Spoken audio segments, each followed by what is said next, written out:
Behind me is my favourite bluebell wood. Not just here in Yorkshire, but in the whole world. And if you think you can find one better, then please share them with me in the comments, because I'd love to broaden my horizons and photograph more amazing locations.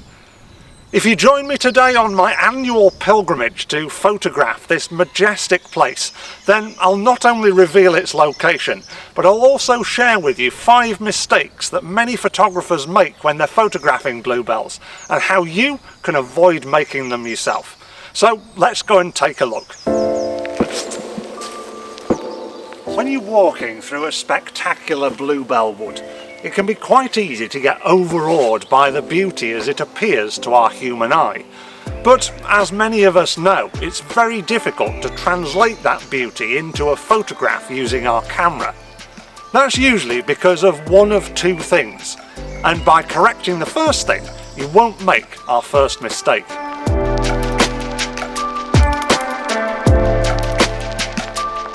These 2 photographs were taken from pretty much the same spot.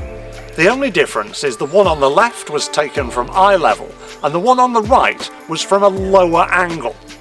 It's amazing how just lowering your angle slightly from that eye level perspective brings out so much more of the blue of a bluebell wood and really emphasises the feel of the carpet that many people aim for in their pictures.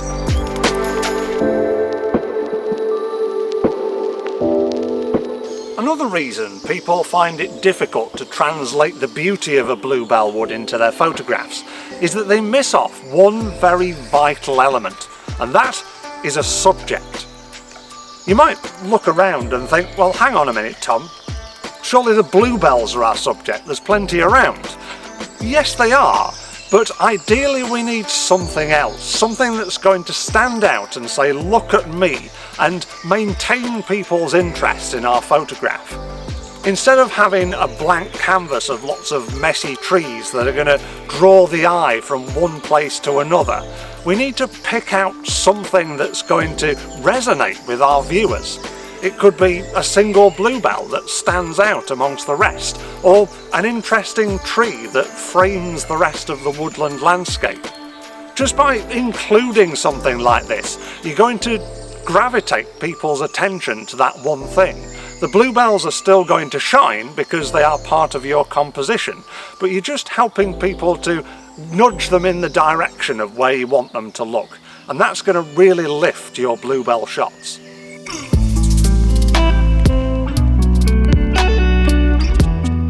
So we've lowered our angle and we've found the perfect subject, but hang on a minute, everything in this wood just seems to be so busy and everything's getting in the way. We need to be able to find space. No, not the kind of space that you need a rocket to get to. The kind of space that allows the viewers of our photographs to breathe.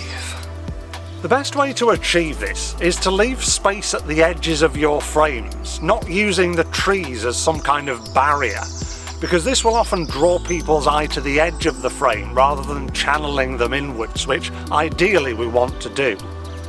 It's also really useful as well to try and separate trees out in your composition as well, so they're not overlapping each other.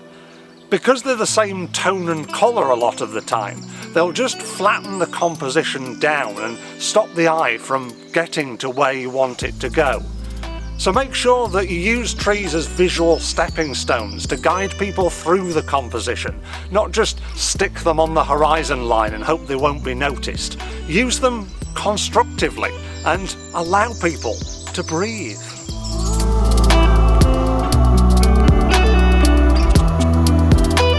If you type bluebell, hang on a minute, where have you gone? Oh, you're down there. If you type bluebells into a picture library or image search engine, then chances are you're going to get a lot of photographs that look very similar. That's all well and good, but when I go out and take photographs of bluebells, I want mine to stand out above the crowd. So therefore, I'm always on the lookout for different perspectives, to change my angle, to come up with a different way of photographing these beautiful things that will work as a composition, but also be something a bit different that's going to draw people's attention.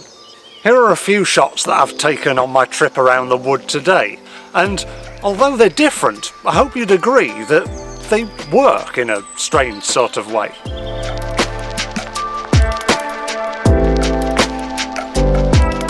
The fifth mistake many people make is missing focus.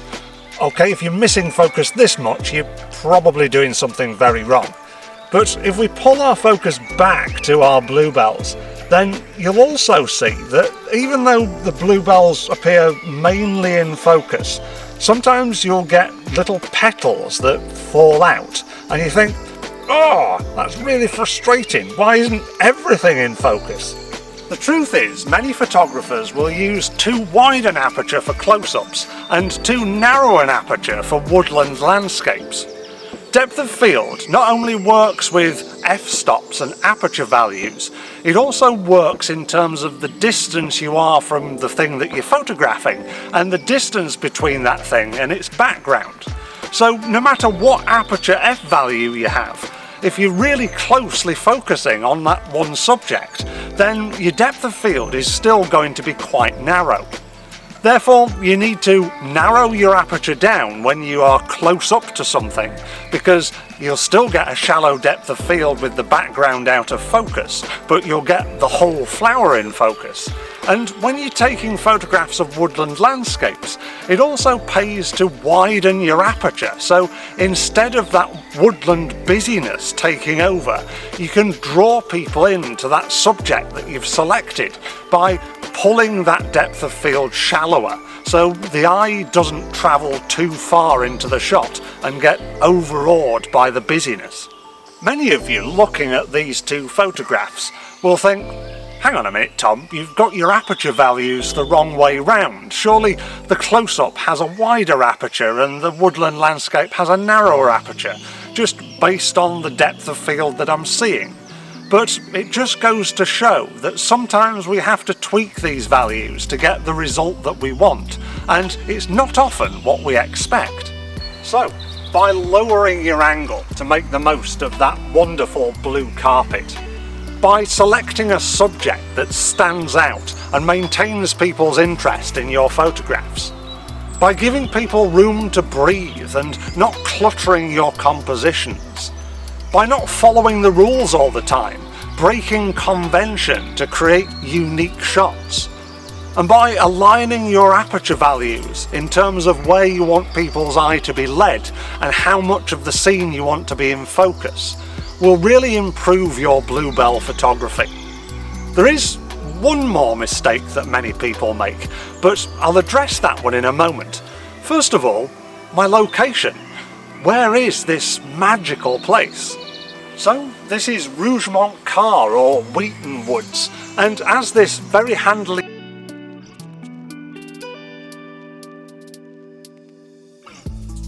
area. I'll put a link to this location in the description with the what 3 words and where best to park. Remember, if you come to this wood or any bluebell wood, make sure that you stick to the footpaths and don't trample anything down, because it can really destroy a place and you'll never get any good photographs if everybody does that. So, what's that 6th mistake and how can I avoid making it? Well, it all comes down to colour.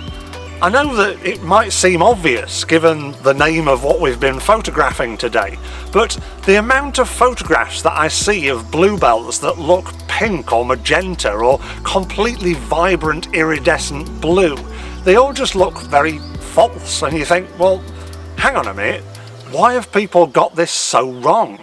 The next video that I'm going to release on the channel is going to be a tutorial on exactly how to do it.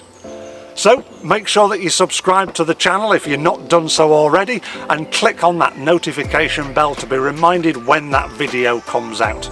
If you're watching this video in the future, then just click down here because it's already there and ready and raring to go. If not, then watch this one in the meantime. Remember to give this a like if you've got something out of it, and share your bluebell woods with me because I'd love to come and discover more in the area. But until the next video, thank you very much for watching. I'll see you soon.